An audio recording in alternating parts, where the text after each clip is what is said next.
नाजरीन, मैं हूं बिस्मिल्लाह आफ्ताब आलम और आप देख रहे हैं उर्दू हिंदी नॉलेज चैनल। आइए जो सिलसिला चल रहा था उसी में आगे बात करते हैं। रिवीजन क्लास के ये क्वेश्चन होने वाले हैं और इससे पहले की वीडियो आपने नहीं देखी तो रिवीजन क्लास की वीडियो आपको देखना चाहिए। यूपी टीजीटी के लिए मोस्ट इंपॉर्टेंट 2-3 सीरीज़ मैंने चलाई हैं, इनको आपको देखना चाहिए अगर एग्ज़ाम को अच्छे से हल करना चाहते हैं। आज का पहला सवाल है, अल्लामा राशिदुल खैरी के इस्तिजा कौन थे? क्या मोहसिन काकूरबी हैं या डिप्टी नज़ीर अहमद हैं, अजीज़ अहमद हैं या फिर अब्दुल हलीम शरर हैं?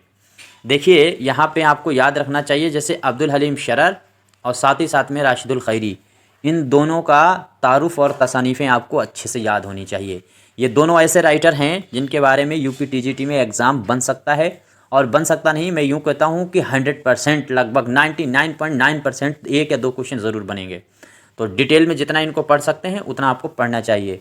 अब आपको याद रखना है कि राशिदुल खैरी हैं, उनके इस्तिजा हैं डिप्टी नज़ीर अहमद, और डिप्टी नज़ीर अहमद जो हैं वो उस्ताद हैं फ़रहतुल्लाह बेग के भी। और अब्दुल हलीम शरर का कौन उस्ताद था, ये आपको जवाब देना है। देखें आप में से कौन जवाब देगा कि अब्दुल हलीम शरर हैं, उनके उस्ताद का नाम क्या है। और दूसरी यहाँ पे जो मोहसिन काकूरबी का नाम आपको दिया गया है, इनके उस्ताद भी आपको मालूम होना चाहिए, अमीर मीनाई थे। अगला सवाल देखिए कि आनंद नारायण को सवाल है, आनंद नारायण मुल्ला जो हैं उनको इकबाल सम्मान से किस सन में नवाजा गया? आपको याद रखना चाहिए। देखिए यूपी टीजीटी में जो एग्ज़ाम होता है उसके अंदर सवाल ये जो बनाते हैं इनाम से, तो उसमें आपको इनाम 2 या 3 तरह के इनाम को हर हाल में याद रखना चाहिए। देखिए इकबाल सम्मान आपको याद रखना चाहिए किसको मिला है और किसकी तसनीफ़ में मिला। और साहित्य अकादमी ज़्यादा पूछते हैं, साहित्य अकादमी आपको मालूम होना चाहिए किसकी तसनीफ़ में, कौन सी तसनीफ़ में और किस सन में राइटर को मिला है। 2 तरह के इनाम आपको मालूम होने चाहिए। और तीसरा जो है वो 5 आपको याद होने चाहिए, ज्ञानपीठ मिले हुए हैं, वो हर किसी को मालूम है, तो उस पर ज़्यादा पढ़ने की ज़रूरत नहीं। इकबाल सम्मान और साहित्य अकादमी अवार्ड आपको हर हाल में याद करने हैं। और ये टॉपिक वाइज भी वीडियो मैं आपके सामने लेकर के आऊँगा, हालांकि मैं इससे पहले करा चुका हूँ, रिवीजन मैं आपके सामने रख दूँगा उनका। तो 1955 है, 1991 है, 1995 है या 2001 है? आपका आंसर सही होगा 1995। आनंद नारायण मुल्ला जो हैं उनको इकबाल सम्मान से नवाजा गया है 1995 में। और इकबाल सम्मान जो है वो मध्य प्रदेश की जो सरकार होती है, हुकूमत, वो ये इकबाल सम्मान देती है। तो अब ये चीज़ें आपको भूलना नहीं है। और तीसरी बात आपको यहाँ से जो आपको नोट करनी चाहिए, आनंद नारायण मुल्ला का तारुफ और तसानीफ़ याद रखनी चाहिए। आनंद नारायण मुल्ला जो है वो जज के ओहदे पर भी रहे हैं और साथ साथ में इन्होंने वकालत की। उसके बाद ये जज हाई कोर्ट के बने हैं और हाई कोर्ट के जज के तौर पर जो है अकबर इलाहाबादी ने भी काम किया था। पेशा पूछ लेते हैं, इसलिए पेशा आपको याद होना चाहिए। वकालत किसका पेशा था या फिर दरस तदरीस किसका पेशा था, ऐसे आपके सवाल याद रखने चाहिए। मैं आपको एक हिंट देता हुआ चलता हूँ कि क्वेश्चन किस तरीके के आपको तैयार करना है अगर कोई बुक पढ़ रहे हैं तो। दर्जा झेल में से किस शायर को इकबाल सम्मान से नहीं नवाजा गया? देखिए मैंने इस तरह के सवाल, जैसे ही मैंने जब एनालिसिस किया पुराने पेपरों का, तो मैंने इस तरह के सवालों को फॉन्ट करना शुरू कर दिया। तो आपको याद रखना चाहिए, आल अहमद सुरूर हैं, अख्तरुल ईमान हैं, अली सरदार जाफरी हैं या हसन निज़ामी हैं। तो इसमें एक कॉमन सेंस भी आप लगा सकते थे। जाहिर सी बात है कि ये पहली बात तो ये है, इकबाल सम्मान अवार्ड जो है वो हिंदुस्तान की आज़ादी और फिर आज़ादी के कुछ वक्त के बाद ही ऐसी चीज़ें हुई कि इनाम दिए जाने लगे। जैसे भारत रत्न है, पद्मश्री है, पद्म विभूषण है, और इस तरह के जो इनाम दिए गए, या साहित्य में ज्ञानपीठ है, तो इनकी शुरुआत 60 के बाद ही हो पाई। दूसरी जब पंचवर्षीय योजना शुरू की थी जवाहरलाल नेहरू ने, तो जब पंचवर्षीय योजना दूसरी शुरू हुई उसके बाद ही ये आए हैं, तो 60 में इनाम मिलना शुरू हुआ। और ख्वाजा हसन निज़ामी यहाँ पे जो नाम आपको दिख रहा है, इनका इंतकाल ही 1955 में हो गया था। तो यहाँ से इस तरह के सवालों को भी टेंट कर सकते हैं कि इनमें से ऐसा कौन अदीब है जिसका इंतकाल बहुत जल्दी हुआ है, जिसका बहुत जल्दी सन 50 से 1960 से पहले जिसका इंतकाल हो गया होगा, वो तो आंसर सही हो ही नहीं सकता। कोई भी सम्मान में, चाहे वो भारत रत्न हो, चाहे ज्ञानपीठ हो, चाहे जो भी सम्मान है भारत से मिलने वाले, चाहे वो इकबाल सम्मान हो, साहित्य अकादमी, उसमें आपको इकबाल सम्मान है, गालिब सम्मान है, मीर तकी मीर सम्मान है, अवार्ड है, ये मिल ही नहीं सकता जो 60 से पहले जिसका इंतकाल हो गया। तो ये कॉमन फैक्ट आपके दिमाग में बैठा लीजिए कि अगर ऑप्शन में 60 से पहले इंतकाल वाले दिए गए हैं तो उनका तो आपको ऑप्शन चुनना ही नहीं है। अब इस तरह से आपको उम्मीद करता हूँ याद रहेगा। तो आल अहमद सुरूर, सरदार जाफरी और अख्तरुल ईमान, इन तीनों को इकबाल सम्मान मिला है। अब आपकी जिम्मेदारी है, होमवर्क ये है आपके लिए करना चाहिए कि इन तीनों का नाम लिख करके आपको नोट्स पे बना लेना चाहिए कि इनको कब कब और किस किस किताब पे इकबाल सम्मान मिला है। अगला सवाल है, फैज़ अहमद फैज़ के अलावा और किस शायर को लेनिन इनाम से नवाजा गया था। एक वीडियो मतलब जो है मैंने कह दी थी, पुरानी वीडियो थी, वंस अपॉन टाइम पुराने समय में मैंने ये बात कही थी कि ये अवार्ड जो है लेनिन इनाम वो सिर्फ उर्दू में फैज़ अहमद फैज़ को मिला है। सरमद बेग ने इसका जवाब हालांकि दिया था, आज वो मैंने सवाल को यहाँ शामिल कर दिया है। तो फैज़ अहमद फैज़ के बाद में क्या है कि मजरू सुल्तानपुरी, साहिल लुधियानवी और अली सरदार जाफरी और फराग गोरखपुरी। तो इनमें से जो है फैज़ के बाद अगर किसी को मिला है तो वो साहिल लुधियानवी का भी नाम आपको याद रखना है। ये सम्मान जो है लेनिन इनको मिला हुआ है। अगला सवाल है, यादें के नाम से 1940 में किसने रिपोर्टाज लिखा है। 1940 में रिपोर्टाज जो है वो यादें के नाम से किसने लिखा। तो इसमें अगर जिस बच्चे ने अख्तरुल ईमान दिया है तो उसका आंसर बिल्कुल रॉन्ग होने वाला है। याद रखिएगा, एक अख्तरुल ईमान का जो 5वां शेरी मजमुआ है उसका नाम यादें है। ये चीज़ आपको याद रखना चाहिए। 5वां शेरी मजमुआ अख्तरुल ईमान का जो है वो यादें के नाम से है। और यहाँ पर जो आंसर आपका सही होगा वो होगा सज्जाद भी गलत लिखा हुआ है, सज्जाद ज़हीर। तो सज्जाद ज़हीर का नाम आपको याद रखना है और यादें के नाम से 1940 में उन्होंने अपना रिपोर्टाज लिखा है।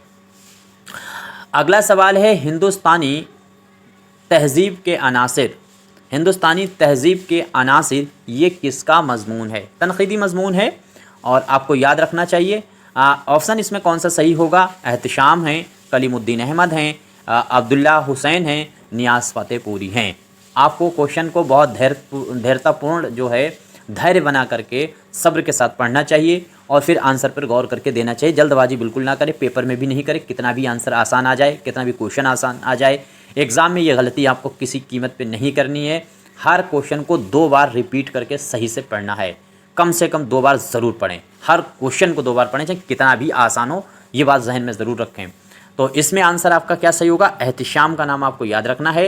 एहतिशाम का यह बहुत ही मशहूर हिंदुस्तानी तहज़ीब के अनासर लिखा हुआ मज़मून है और ये उत्तर प्रदेश के हाई स्कूल के सिलेबस में शामिल है। मैं इससे पहले भी कह चुका हूँ कि हाई स्कूल और इंटर में जो भी सिलेबस है उसको डिटेल में एक बार कम से कम टीजीटी में वालों को ज़रूर पढ़ लेना चाहिए। वहाँ से बहुत सी चीज़ें आपको मिल जाएंगी। अगला सवाल है, उर्दू हमारी ज़बान किसका मज़मून है। गोपी चंद नारंग हैं, एहतिशाम हैं, नियाज़ फ़तेहपुरी हैं और मेहदी अफ़ादी हैं।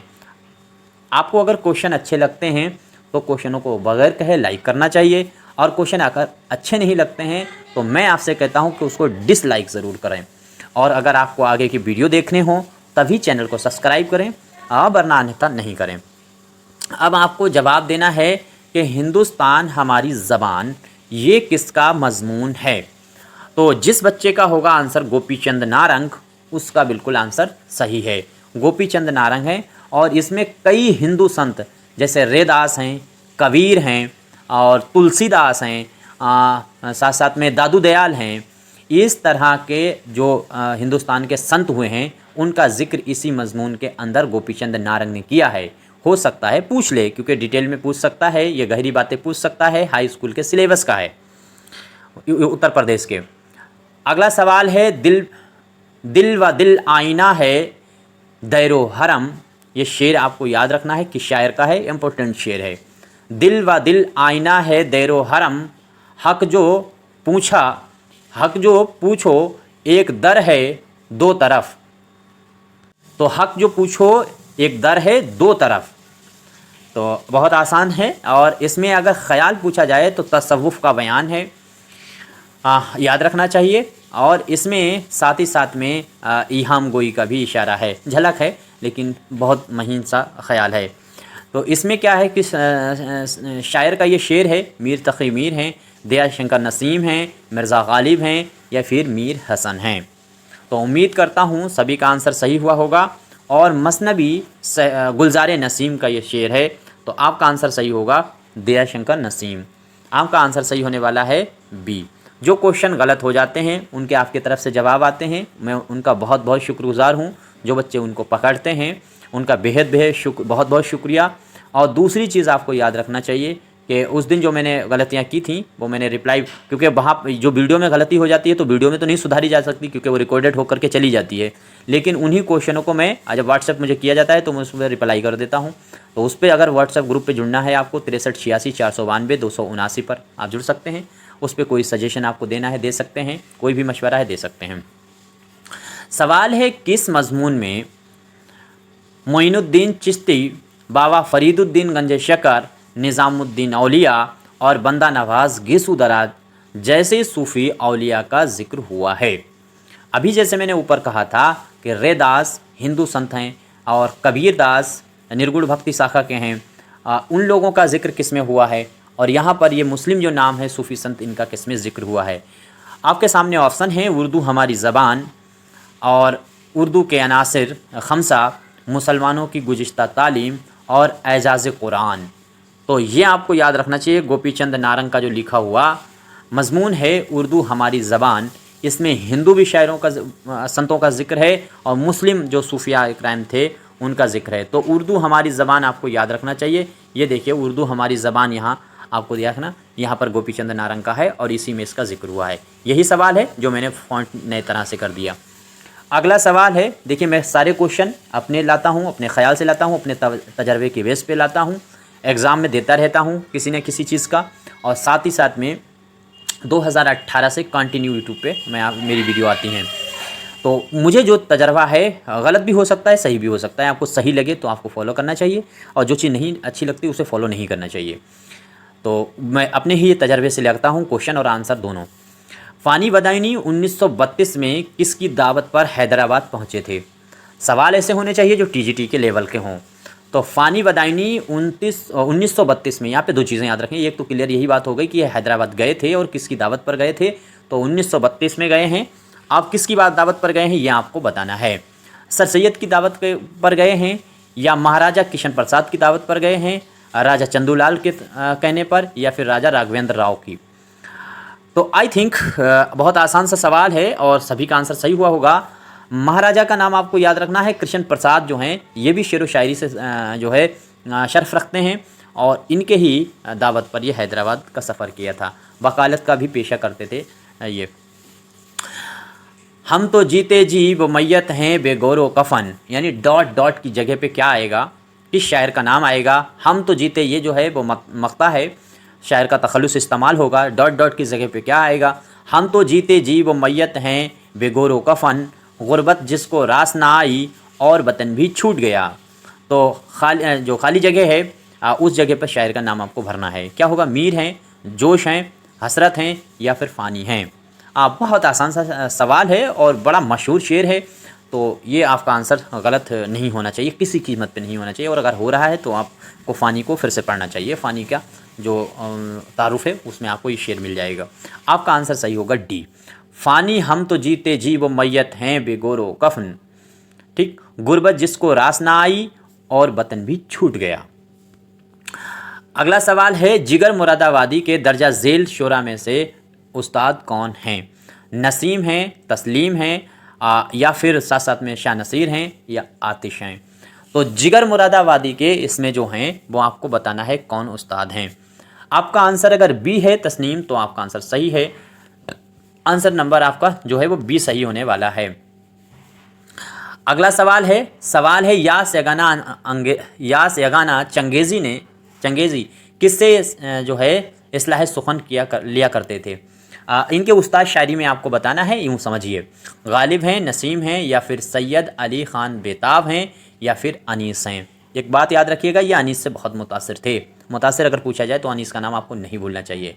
आतिश वैसे आप जानते होंगे, आतिश इनके जो हैं वो उस्तादों में से हैं और ये आतिश पर मतलब कहते थे अपने आप को, और गालिब शिकन अपने आप को कहते थे।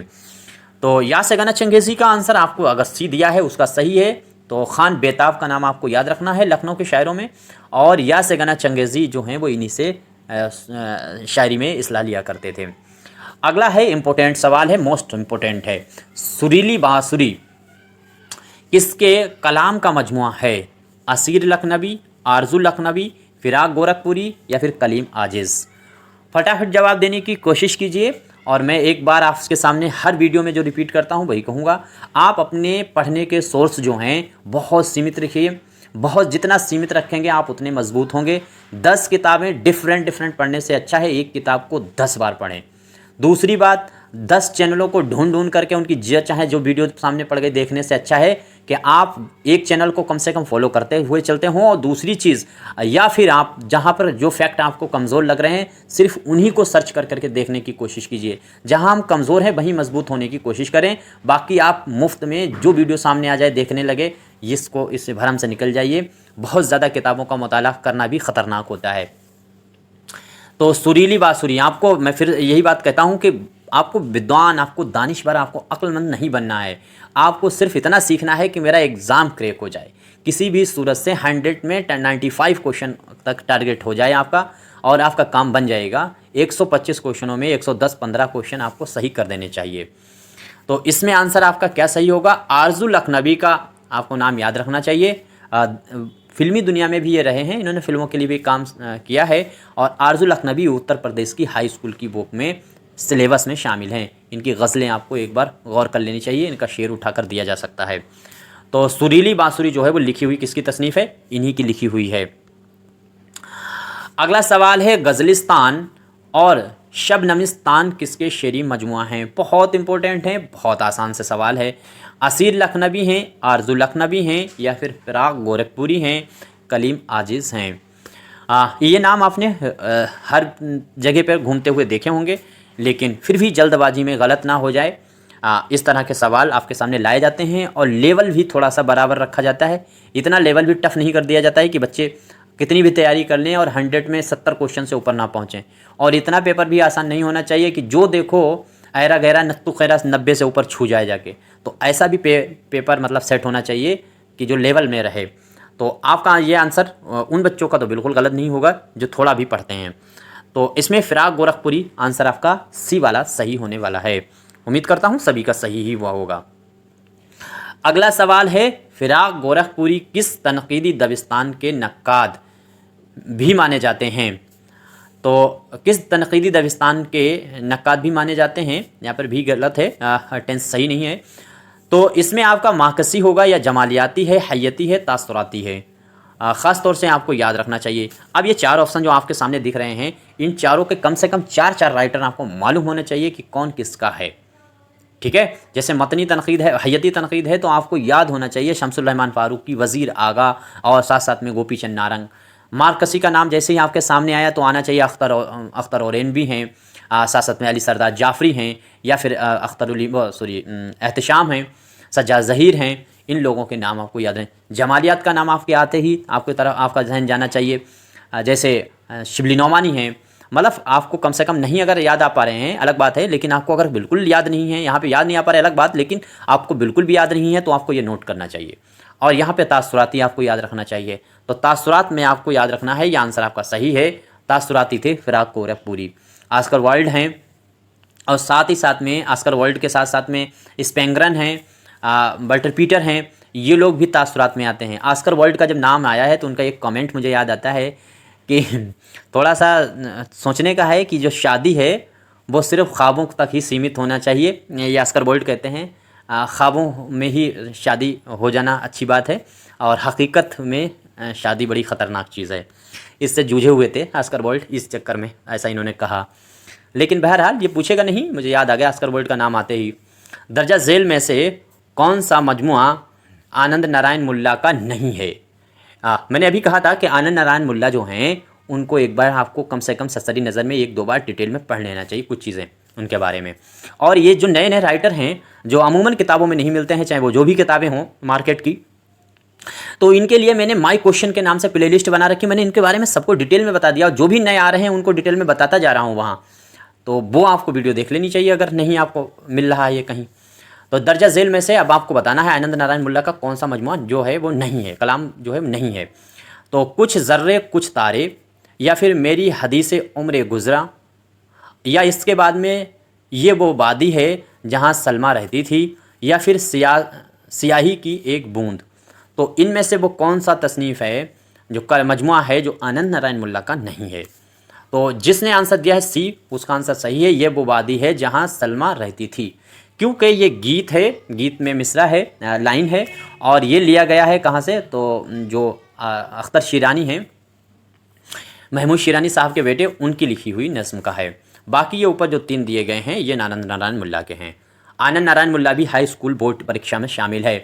चूँकि आपको टीजीटी का एग्ज़ाम देना है, हाई स्कूल तक और 8वीं तक के ही आप टीचर बनने जा रहे हैं, तो आपको कम से कम वहाँ का सिलेबस मालूम होना चाहिए, मोटा मोटा तो मालूम ही होना चाहिए। आगे है निज़ाम उर्दू रिसाला किस शायर का है, तो निज़ाम उर्दू रिसाला आपको बताना है, इम्पोर्टेंट रिसाला है। सज्जा ज़हीर हैं, मोहम्मद अली हैं, आरज़ू लखनवी हैं, और फिर या सगाना हैं। फटाफट जवाब दीजिए। तो इसमें जिस बच्चे ने आंसर दिया है, आंसर दिया होगा खान आरज़ू लखनवी, सॉरी, उसका आंसर सही होगा। आरज़ू लखनवी जो है वो निज़ाम उर्दू इनका रिसाला है। अगला सवाल देखो, दर्जा झेल में से कौन सा शायर या अदीब लोकसभा का रुकन भी रहा? हबीब तनवीर हैं, फ़िराक गोरखपुरी हैं, आनंद नारायण मुल्ला हैं, और इसके बाद में औल अहमद सुरूर हैं। तो एक चीज़, अगर आप में से कोई भी बच्चा जवाब दे रहा है हबीब तनवीर, तो गलत है। हबीब तनवीर 1972 में राज्यसभा के रुकन रहे हैं, राज्यसभा के मेंबर रहे हैं। और यहाँ पर आपके सामने जो दिख रहा है वो पूछा जा रहा है लोकसभा। 1967 से लेकर 1972 तक की लोकसभा के रुकन रहे हैं आनंद नारायण मुल्ला। और आनंद नारायण मुल्ला राज्यसभा भी रहे हैं, 72 में ये राज्यसभा भी हुए हैं, और राज्यसभा का रुकन जो है वो हबीब तनवीर भी रहे हैं। तो ये फैक्ट आपको याद रखना चाहिए, क्योंकि ये थोड़ा सियासत से दोनों लोग जुड़े हुए हैं।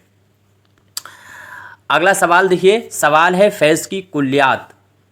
फैज़ की कुल्लियात, गौर करके पढ़िएगा सवाल को। लंदन 1982 में किस नाम से शाया हुई? इनकी कुल्लियात हर जगह अलग अलग तरह से शाया हुई, नाम अलग बदल बदल कर। तो जैसे हर्फ है, सारे सुखन हमारे है, नुस्खा हाय वफ़ा है, या फिर नक्श फरियादी है।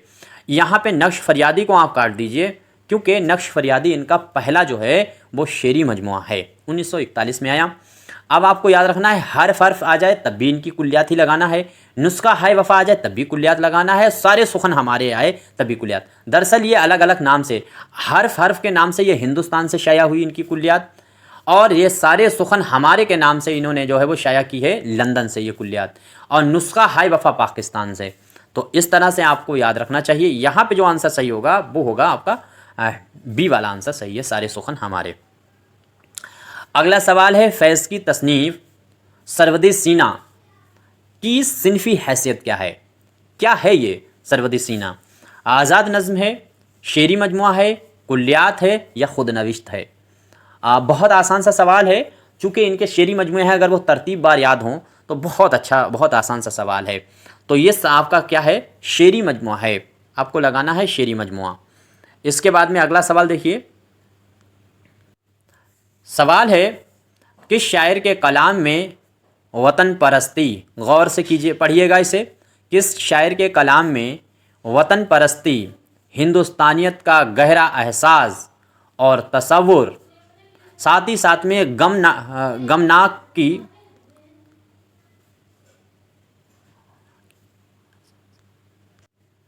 यहाँ पे गलत लिख दिया है शायद, गमनाकी एहसास और दर्दमंदी, हिंदुस्तानी बूबास, ये इतने जो हैं इस तरह के मौजू जो हैं, मजमून जो हैं, वो किसके कलाम में मिलते हैं? फैज़ अहमद फैज़, जोश मलिया वादी, सुरूर जहाँ वादी, या फिर इकबाल?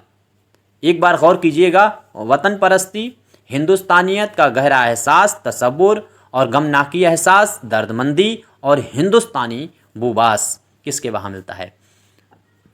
उम्मीद करता हूँ सभी का आंसर सही होगा। तो इसमें आपका आंसर सही होगा सुरूर जहाँ वादी।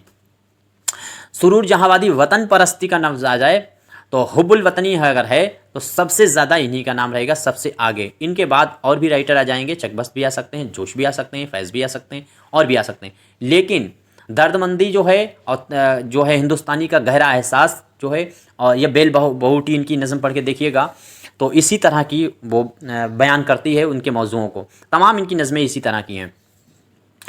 मशहूर नज़म कश्मीर मुसद्दस की हैयत में लिखी हुई किस शायर की नज़म है? मुसद्दस की हैयत में लिखी हुई है, सिलेबस की नज़म है। तो इसमें जिस बच्चे ने आंसर दिया होगा, सरशार हैं, फैज़ अहमद फैज़ हैं, और साथ साथ में आगा हश्र हैं, और चकवस्त हैं। तो कश्मीर नाम की जो नज़्म है ये लिखने का काम किया है चकवस्त ने। आपको आंसर याद रखना है, डी वाला सही होगा। और कश्मीर जो नज़्म है उसकी हैयत जो है वो मुसद्दस की हैयत है। अगला सवाल है, इस सवाल का जवाब आपको देना है। सवाल है, दर्जा झेल में से किस शायर का इंतकाल 1929 में हुआ है? सुरूर जहांवादी, आरजू लखनवी, दाग दहलवी या बेनज़ीर शाह वारसी? फटाफट जवाब देने की कोशिश कीजिए, उम्मीद करता हूँ सभी का आंसर सही होगा। देखिए, अगर आपको जब सवाल ना पता हो तो आप नीचे से आंसर आ करके पहले आंसर पढ़ना शुरू कर दीजिए, सवाल को छोड़ दीजिए और आंसरों को काटना शुरू कर दीजिए, तो आपको बहुत जल्दी से आंसर तक आप पहुंच सकते हैं। जैसे 1905 में आपको मालूम होगा कि ये इंतकाल कर गए, इनको छोड़ दीजिए। 1910 में इंतकाल सुरूर जहांवादी कर गए, दो आपके सामने ड्रॉप हो गए हैं। अब ये आरजू लखनवी हैं, चूँकि ये मैंने कहा ये फिल्मों से जुड़े हुए हैं, इतनी भी बात इनके बारे में मालूम है, अगर इनकी डेट ऑफ बर्थ नहीं माना तो फिल्मों की शुरुआत कब से हुई है? लगभग 29 के बाद से हुई है। तो इनका इंतकाल ऐसा तो नहीं है कि जैसे फिल्में शुरू हुई तो तुरंत ये मर गए हैं या तुरंत पैदा हुए हैं। तो जाहिर सी बात है कि जब फिल्मी दुनिया 10 साल 15 साल चल चुकी उसके बाद ही ये कम से कम 20-25 साल के होंगे। तो इस तरह से आप आइडिया लगा करके सवाल को जवाब देने की कोशिश कीजिए। आंसर आपका सही होगा बेनज़ीर शाह वारसी। अगला सवाल है, जोश मलियावादी की मुलाकात टैगोर से कब हुई थी? रविन्द्रनाथ टैगोर ने शांति निकेतन के नाम से कोलकाता में एक विश्वविद्यालय बनवाया है। हालांकि इनके जो फादर थे टैगोर के, वो शांति ढूंढने के लिए सैर कर रहे थे, तो उनको एक जगह ऐसी मिली जंगल में जहाँ पर सन्नाटा था, और वहाँ पर ध्यान लगाने के लिए वो उन्होंने बैठना शुरू किया। वहाँ उनके शिष्य आना शुरू हुए। फिर रविन्द्रनाथ टैगोर ने ये सिलसिला शुरू करा, शिष्यों की संख्या बढ़ती रही और वही आगे चल करके विश्वविद्यालय बन गया। मैं बता क्यों रहा हूँ? तो क्योंकि ये यूनिक बात है।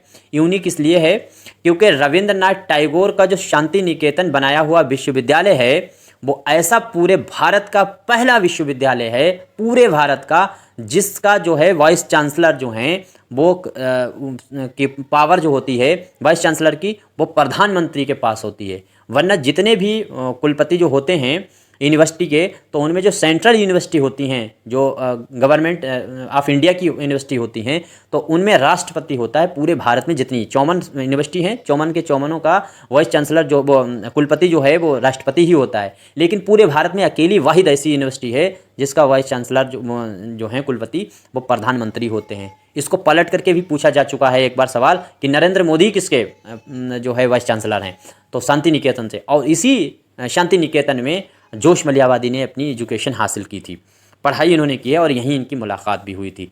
तो आपका 1921 याद रखना है, कोलकाता में इनकी मुलाकात हुई थी जोश मलियावादी की रविन्द्रनाथ टैगोर से। और अभी 2023 में ही इस शांति निकेतन को विश्व धरोहर जो क्या कहते हैं यूनेस्को जो है उसमें शामिल किया गया है।